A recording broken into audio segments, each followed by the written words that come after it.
All right, let's get going with this next section of Fahrenheit 451. And just a reminder, I'll be stopping for reading journal breaks throughout this reading. So if you're watching at home, feel free to pause this when we get to those points in the video where your job is to fill out a piece of reading journal. So it'll help the whole thing move smoothly. It's easy to keep up and rather than catch up.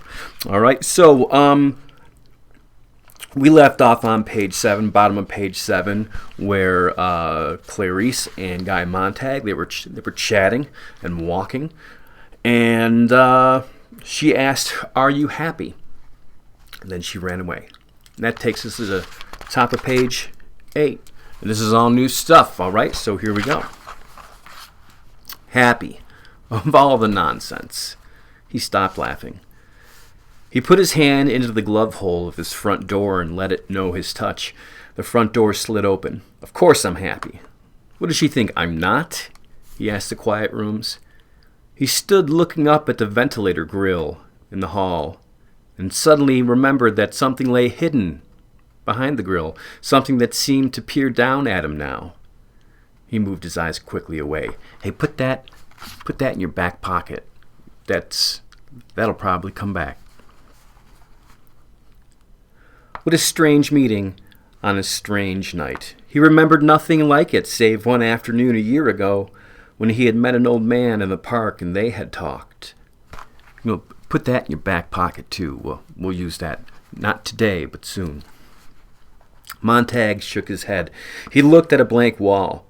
The girl's face was there, really quite beautiful in memory, astonishing in fact.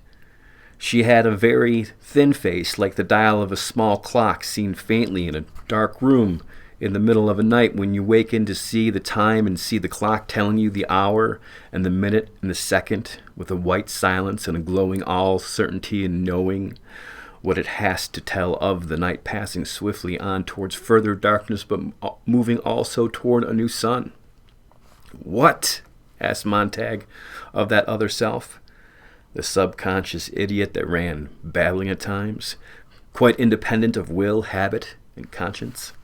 He glanced back at the wall. How like a mirror, too, her face.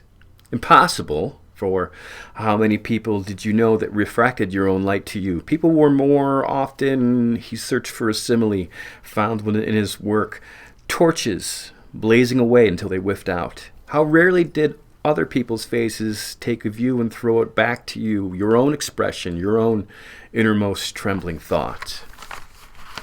What incredible power of identification the girl had. She was like the eager watcher of a marionette show, anticipating each flicker of an eyelid, each gesture of his hand, each flick of a finger the moment before it began. How long had they walked together? 3 minutes? 5? Yet how large that time seemed now. How immense a figure she was on the stage before him. What a shadow she threw on the wall with her slender body. He felt that if his eye itched, she might blink. And if the muscles of his jaws stretched imperceptibly, she would yawn long before he would. Why, he thought now that I think of it, she almost seemed to be waiting for me there in the street so damn late at night. He opened the bedroom door. It was like coming into the cold marbled room of a mausoleum after the moon had set. Complete darkness, not even a hint of the silver world outside. The windows tightly shut, the chamber a tomb world where no sound from the great city could penetrate. The room was not empty. He listened. The little mosquito, delicate dancing hum in the air, the electrical murmur of a hidden wasp snug in its special pink warm nest. The music was almost loud enough so he could follow the tune. This is one of those times where, if you remember in an earlier video, I said that they have these ear thimble radios, they call them, or sometimes they compare them to insects. And really, it's just like AirPods that people wear almost all the time. So that's what's going on there.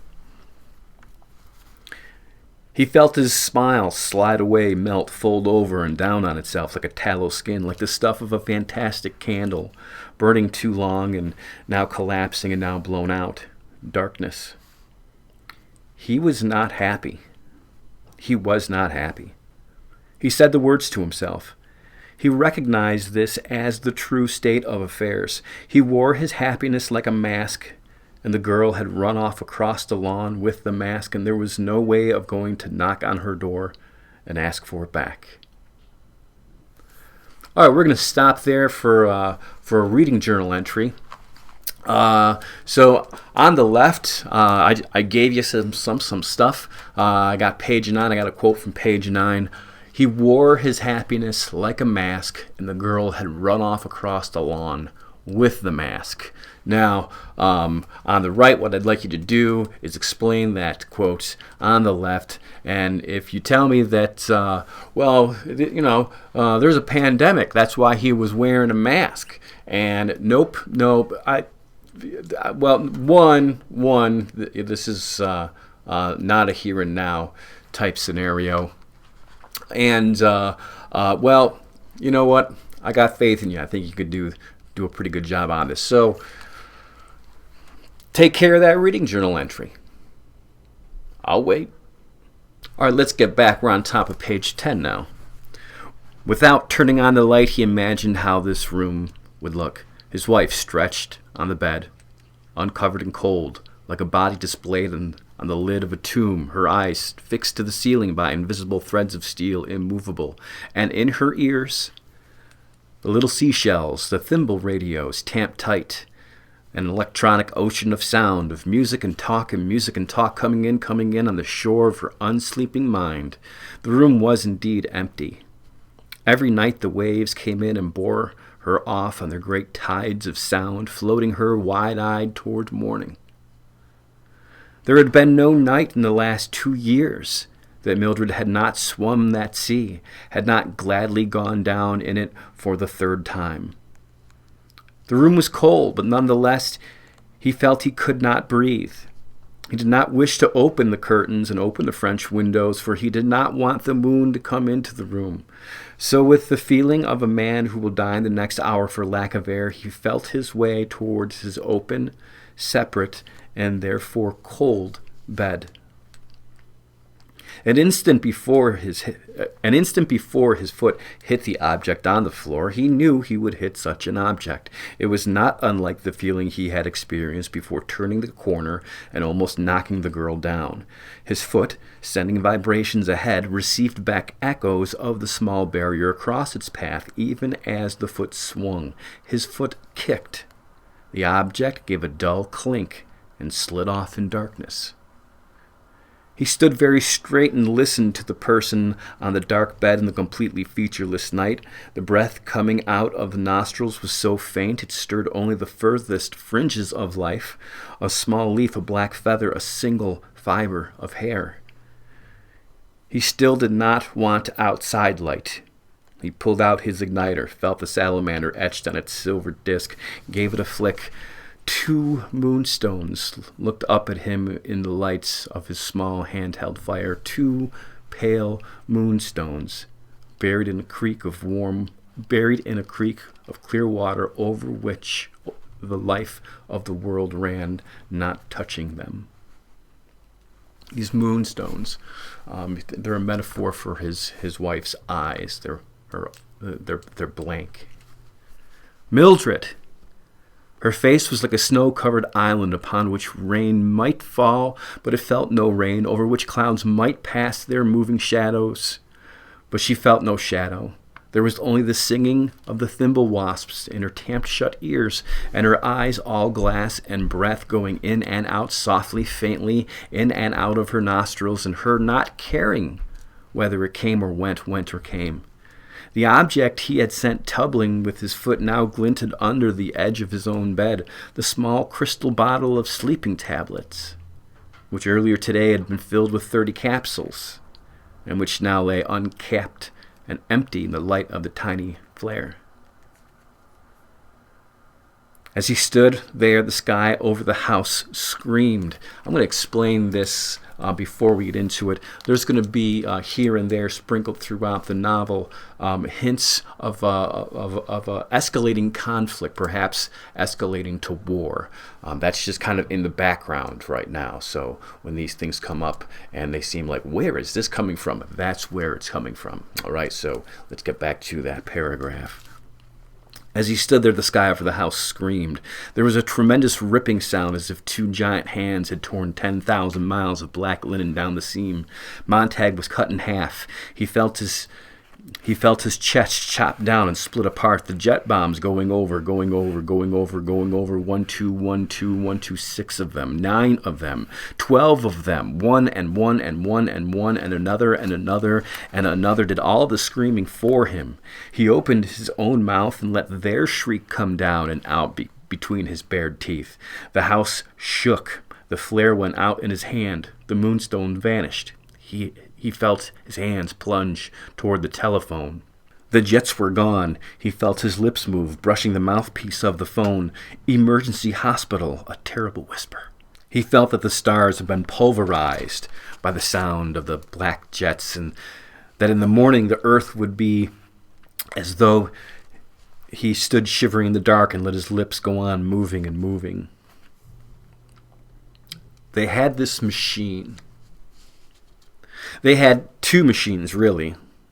One of them slid down into your stomach like a black cobra down an echoing well, looking for all the old water and the old time gathered there. It drank up the green matter that flowed to the top at a slow boil. Did it drink of the darkness? Did it suck out all the poisons accumulated with the years? It fed in silence with an occasional sound of inner suffocation and blind searching. It had an eye.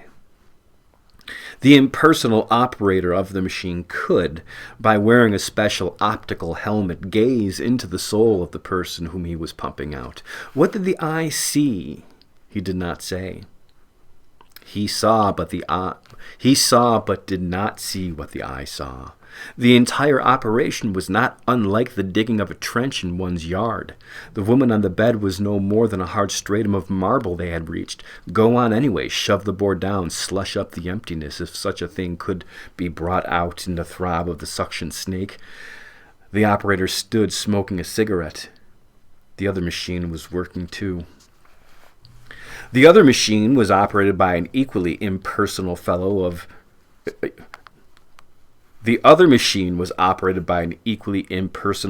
in non-stainable reddish-brown overalls. The machine pumped all of the blood from the body and replaced it with fresh blood and serum. "Gotta clean 'em out both ways," said the operator, standing over the silent woman. "No use getting the stomach if you don't clean the blood. Leave that stuff in the blood, and the blood hits the brain like a mallet. Bang, a couple of thousand times. The brain just gives up, just quits." "Stop it," said Montag. "I was just saying," said the operator. "Are you done?" said Montag. They shut the machines up tight. "We're done." His anger did not even touch them. They stood with the cigarette smoke curling around their noses and into their eyes without making them blink or squint. "That's $50. First, why don't you tell me if she'll be all right?" "Sure, she'll be okay. We got all the mean stuff right in our suitcase here. It can't get at her now.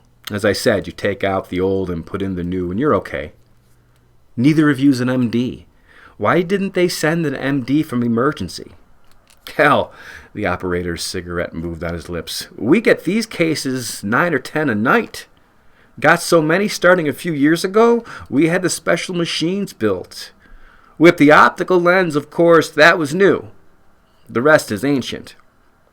You don't need an MD case like this. All you need is 2 handymen. Clean up the problem in half an hour. Look," he started for the door. "We gotta go. Just had another call on the old ear thimble. 10 blocks from here. Someone else just jumped off the cap of a pillbox. Call if you need us again. Keep her quiet. We got a contraceptive in her. She'll wake up hungry. So long."